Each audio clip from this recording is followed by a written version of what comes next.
নমস্কার বন্ধুরা, আমি জয়ন্ত। আপনারা দেখছেন আমার ছোট্ট ছাদ বাগান।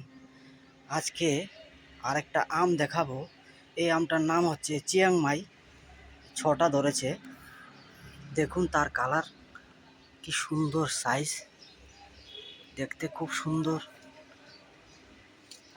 আর ভিডিওটা আপনারা দেখতে থাকুন। যদি ভালো লাগে সাবস্ক্রাইব করুন, পাশে থাকুন।